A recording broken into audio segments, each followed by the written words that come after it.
बापू, तुम यहाँ बैठे हो? वहाँ बड़े मालिक तुम्हें पूछ रहे थे। ओ, चलता हूँ बेटा।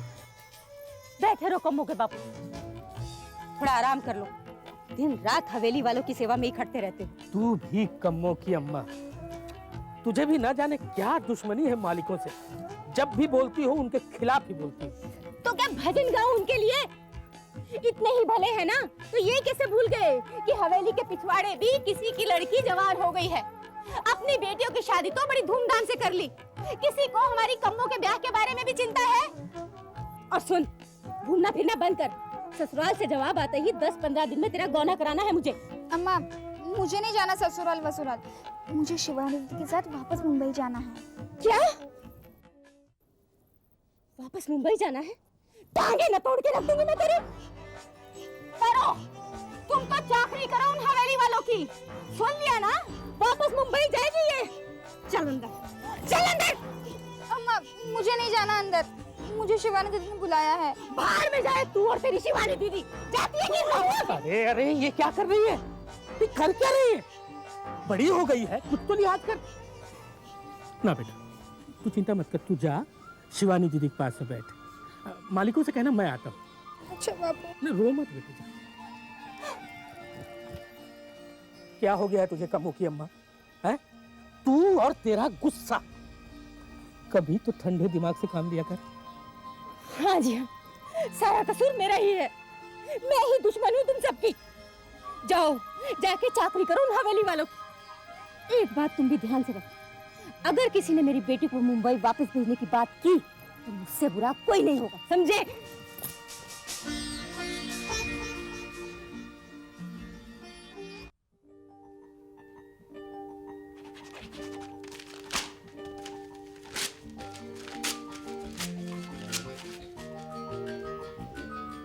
समझ में नहीं आ रहा क्या लिखूं।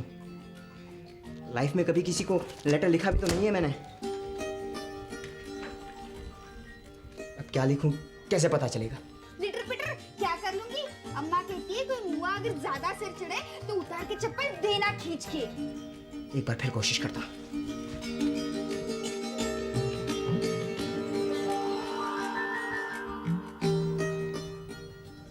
कमू जी,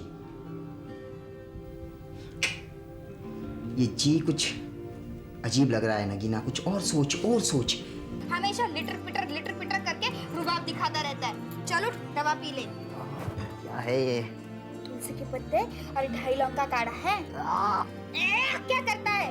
अम्मा कहती है सर्दी की बीमारी के लिए अक्सर दवा है ये। प्रिय कमो, प्रिय अच्छा है। प्रिय कमो,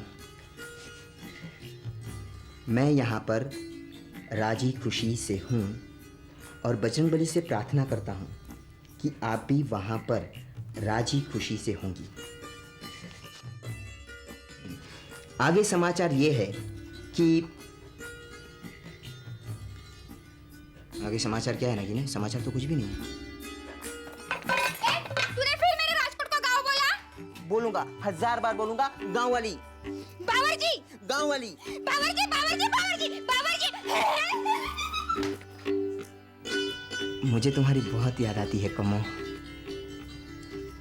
ये लिखता हूं, मुझे तुम्हारी नगीना ये भी समाचार नहीं है तो फिर क्या करूं? ये लिखता हूं कि मेरा दिल किचन में तुम्हारे बिना नहीं लगता कमो। ये अच्छा है? नहीं अच्छा है नगीने। कमो अगर ये पढ़ेगी ना तो हंसेगी, मेरा दिल तुम्हारे किचन में बिना नहीं लगता। तो क्या करूं? ये लेटर वेटर लिखना तेरे बस की बात नहीं है नगीने। तू रहा बावर्ची का बावर्ची, जाकर खाना बना। हाँ यार, जाकर खाना ही बनाता हूँ। जी हाँ, 5 क्विंटल लकड़ी का बुरादा भी भिजवा दीजिए जी। अरे सुनिए भाई, जरा कुछ कोल्ड ड्रिंक पिलाइए। ऑलरेडी ऑलरेडी साहब, जय गणेश, जय गणेश। जय गणेश फेरेकर साहब, जय गणेश। कैसा कामकाज चल रहा है? अरे सब ऊपर वाले की मेहरबानी है। आप बैठिए ना, बैठिए, आपको कोल्ड ड्रिंक मंगवाता हूँ। ऑलरेडी साहब, एकदम फास्ट सर्विस। हमारी सर्विस तो एकदम फास्ट है। अब जरा आप भी अपनी सर्विस फास्ट कर दे तो बात बने। ऑलरेडी ऑलरेडी साहब, क्या बोलता है ऑलरेडी साहब? माझं नाव काय है? हाँ? मेरा नाम क्या है? फेरेकर। फेरेकर। मतलब फेरे करवाने का तो अपना धंधा है। फेरेकर एकदा बोलला कि फेरे झाले। मतलब बात बन गई क्या ऑलरेडी? इसीलिए तो आया हूँ। हाँ, घाई नाही करायची। ओहो, बड़ी मुश्किल से ते मुलगी सापडली आपल्याला। मुलगी सुंदर, सुशील और गृह कार्य में एकदम दक्ष। किस कार्य में? गृह कार्य, घर काम। मतलब काम वाली बाई है क्या? हाँ, बहुत अच्छे फैमिली से है। इसकी फैमिली एकदम झकास। एक बात का ख्याल रखना ऑलरेडी साहब, इस लड़की के साथ वैसा कुछ नहीं होना जो पिछले 3 लड़कियों के साथ आपने किया था। उसमें मैंने क्या किया था? वो तीनों की तीनों मेरा घर छोड़ के भाग गई। चिंता करो नका, ये लड़की नहीं भागेगी। नक्की? एकदम नक्की। तो फोटो दिखाओ। आपके उम्र का ख्याल करके बोलता है। ये फोटो देख के झटका लगने का पूरा चांस है। कोई बात नहीं, दिखाओ फोटो यार तुम तो। दिखाओ ना। कैसे है ना 440 वोल्ट का करंट। अरे 440 वोल्ट का करंट नहीं, ये तो पावर हाउस है, पावर हाउस। मुलगी पसंद है? पसंद बोले तो एकदम पसंद। नहीं, मीटिंग फिक्स करवाता हूँ। बोले तो 5,000 रुपया दे दूं। ये 5,000 किस बात का फेरेकर? मुंह दिखाए क्या? तुम मुंह दिखाओ तो सही। दिखाया ना। ये तो फोटो है भाई। मैरिज ब्यूरो में ऐसे ही मुंह दिखाई होता है। मीटिंग फिक्स करवाना है ना? हाँ। निकालो।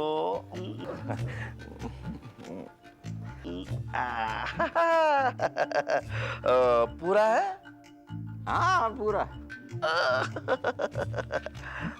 अच्छा साहब, चलता हूँ। मगर फोटो 5,000 रुपए में सिर्फ मुंह दिखाई होता है, फोटो नहीं। जय गणेश ऑलरेडी साहब, जय गणेश। जय गणेश।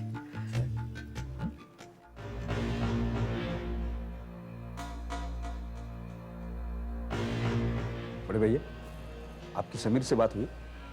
हाँ, बात तो हुई, लेकिन कोई फायदा नहीं हुआ। वो समीर बहुत ही चालाक आदमी है।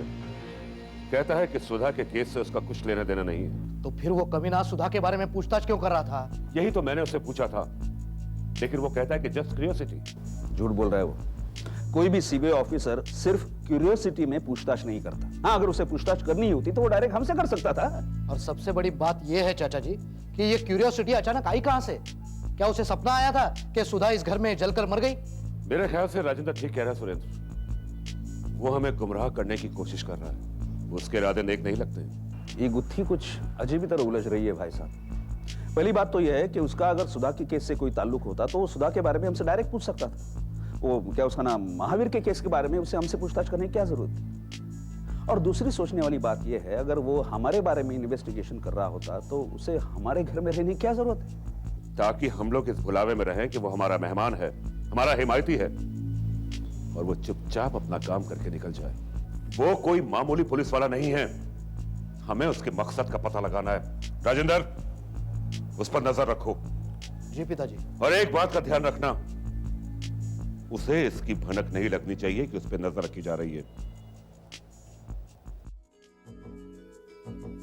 सुनिए। नमस्ते साहब। नमस्ते। देखिए, मेरे साथ वो एक मैडम आती थी ना यहाँ पर। जी साहब। वो पिछले 3-4 दिनों में यहाँ आई थी क्या? नहीं साहब, देखा नहीं। क्यों साहब, क्या बात है? नहीं, कोई बात नहीं। बैठिए। नहीं, आज नहीं।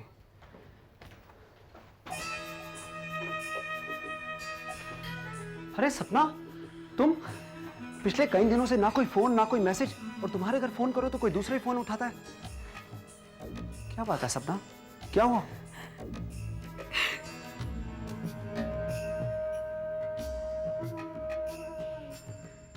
सपना, तुम्हारी आंखों में आंसू? राहुल, हाँ बोलो सपना। वो जो लड़का मुझे देखने आया था, उसने मुझे पसंद कर लिया है। राहुल, उस लड़के में कोई खराबी नहीं है, इसलिए मेरे पेरेंट्स ने भी उसे पसंद कर लिया। और तुमने सपना? राहुल, मैंने तुमसे कहा था कि मुझे शायद अपने माँ बाप की मर्जी के मुताबिक उस लड़के के साथ शादी करनी ही पड़ेगी। लेकिन राहुल, मैं उस लड़के के लिए हाँ नहीं कह पाई, क्योंकि मैं तुम्हारे बिना नहीं रह सकती। मैंने तुम्हें इतनी कड़वी बातें कही, अपने दिल को बहुत समझाया कि शायद तुम मेरे नसीब में ही नहीं हो, लेकिन राहुल, मेरा दिल नहीं माना। मैं सिर्फ तुमसे प्यार करती हूँ। राहुल, मेरी खुशियां, मेरे गम, मेरी दुनिया तुमसे शुरू होकर तुम्हीं पर खत्म होते। मैं तुम्हारे आगे हाथ जोड़ती हूँ, प्लीज कुछ करो। मैं तुम्हारे बिना नहीं रह सकती राहुल, नहीं जी सकती। मैं भी तुम्हारे बिना नहीं जी सकता सपना। मुझे थोड़ा वक्त और दे दो। शिवानी भाभी मायके से वापस आ जाए, फिर मैं एक लास्ट कोशिश करूंगा। मेरे घर वाले मान जाते तो ठीक है, वरना हम दोनों कोर्ट में शादी कर लेंगे सपना। सच राहुल? हाँ Sapna, I promise. I love you Rahul. I love you too सपना।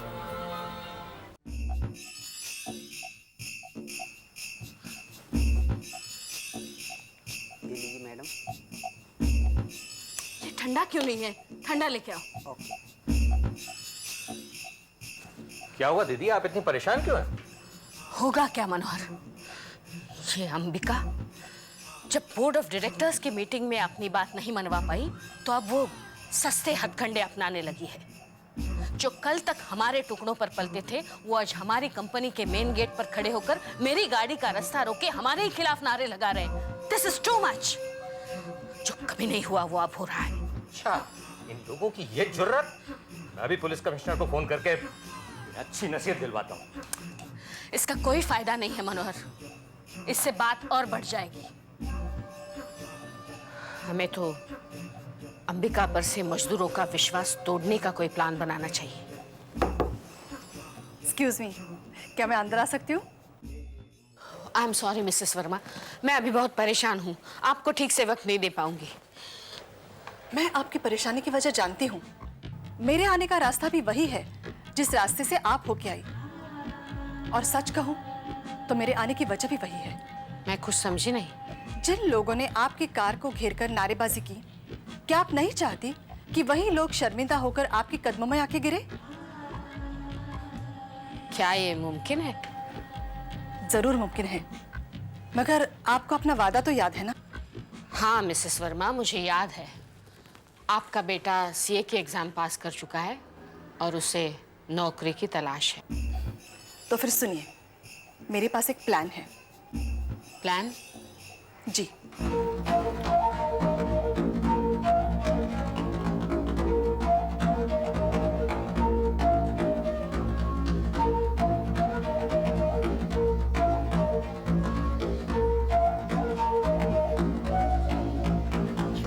देखो ना मालती, मुझे बुआ जी ने झुमके दिए, बहुत सुंदर हैं। और देखो मुझे ये कंगन दिए हैं। सच कितना प्यार करती है ना बुआ जी। छोटी दीदी, हम कोई उसका बुरा थोड़ी सोचेंगे। दीदी, आजकल सच कहने का जमाना ही नहीं है। हाँ। सच का है। कितनी चंचल थी शिवानी, अचानक चुप चुप हो गई, तो भाई हमने पूछ लिया कि क्या बात है, बच्चियां ससुराल में खुश हैं कि नहीं, इसमें क्या बुराई है? कुछ नहीं। यहाँ है तो पूछ लिया, जबलपुर से नहीं आएंगे पूछने? और नहीं तो क्या। क्या हो गया, तुम दोनों इतनी नाराज क्यों हो? एक बात बताओ, बच्चों के बारे में पूछताछ करने में कोई बुराई है क्या? नहीं भाई, अब इसमें क्या बुराई हो सकती है भला? हमने सोचा था बड़ा घर है, दिमाग भी बड़े होंगे, लेकिन नहीं। अब अगर कोई लंगड़ा के चलेगा तो पूछेंगे नहीं कि भैया क्या हुआ, क्यों लंगड़ा रहे हो? हाँ हाँ बिल्कुल पूछेंगे। तो बस ऐसे ही मैंने शिवानी से पूछ लिया कि भाई क्या बात है शिवानी, इतनी चुप चुप क्यों हो, ससुराल में कुछ तकलीफ तो नहीं है? बस। दीदी मुझे तो आंख मटक्के का मामला लगता है। अभी मामला इधर का हो या उधर का, लेकिन है जरूर। ए चुप कर जबलपुर वाली, शर्म नहीं आती ऐसी बातें करते हुए? तुम लोग अपने हरकत से बाज नहीं आओगी। इसकी चुगली उससे और उसकी चुगली इससे, या फिर किसी की बुराई। अरे भाई अब तो हद हो गई है। ऐसी बातें ना करो तो तुम लोगों का खाना हजम नहीं होता क्या? चल माया हम लोग यहाँ से चलते हैं। अगर इनके साथ बैठे रहे ना तो हम भी चुगलखोर कहलाएंगे। चल यहाँ से चल। हाँ चलो।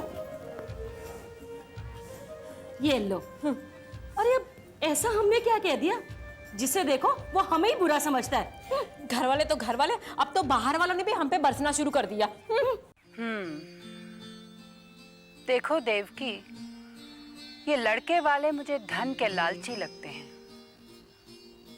उनके घर तुम्हारी बेटी कभी भी खुश नहीं रह पाएगी। दहेज के लोभी अजगर की तरह होते हैं।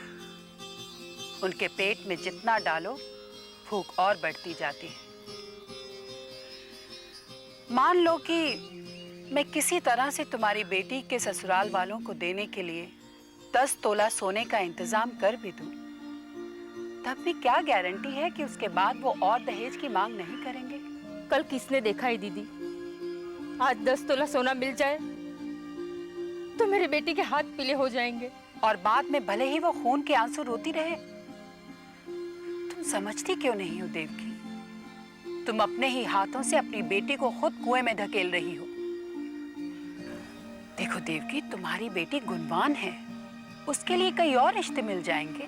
नहीं दीदी, हमारी बिरादरी में एक बार रिश्ता टूट जाए तो लड़की का हाथ थमने वाला दूसरा कोई नहीं मिलता। ये रिश्ता टूट गया तो मेरी लड़की की जिंदगी नर्क बन जाएगी दीदी। ऐसा नहीं होगा देवकी, तुम्हारी बेटी की जिंदगी नर्क नहीं बनेगी। देखो, तुम्हारी बेटी के लिए दीदी खुद चलकर आई हैं ऑलरेडी। राजेश्वरी, तुम यहाँ? माफ करना अंबिका, बिना इजाजत लिए आना पड़ा। लेकिन देवकी इतनी मुसीबत में है ये पता चला तो मैं तुरंत चली आई। अगर मैं अपनी काम करने वाले औरतों की बेटियों की शादी टूटने से भी नहीं बचा सकती तो फिर मुझे ये कंपनी चलाने का अधिकार ही क्या है? लो देवकी, ये 10 तोला सोने के जेवर हैं। जाओ, जाकर धूमधाम से अपनी बेटी की शादी करो। अरे भाई ले लो, दीदी खुद चलकर देने आई हैं। वरना आजकल लोग अपनों की भी फिक्र कहाँ करते हैं ऑलरेडी।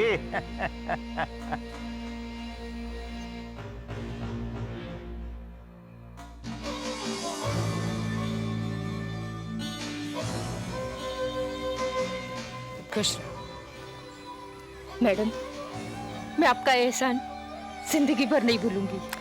इसमें एहसान कैसा देवकी? तुम और मैं अलग नहीं, तुम्हारी बेटी मेरी भी बेटी है। जाओ, जाकर शादी की तैयारी करो। शीला, कमला, चलो। सुखी रहो, रहने दो, रहने दो। खुश रहो।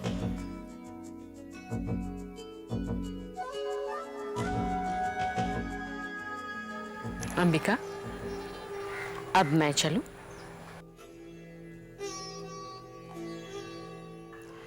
तुम खुद अपने हाथों से अपनी जड़ों में मट्ठा डाल रही हो राजेश्वरी। ये बेईमानी की फसल तुम्हें फलेगी नहीं। तुमने देवकी की बेटी के साथ अच्छा नहीं किया। कल को उसके ससुराल वाले कोई नई मांग करेंगे, तब देवकी क्या करेगी? ये सोचना मेरा काम नहीं है। मैं वर्तमान में जीती हूँ। मैंने उसका आज सवार दिया, कल की फिक्र वो खुद कर लेगी। अच्छा, मैं चलती हूँ। शायद मुझे जल्द ही तुम्हें ये खबर देने आना पड़े कि ये औरतें काम पर वापस आ गई है।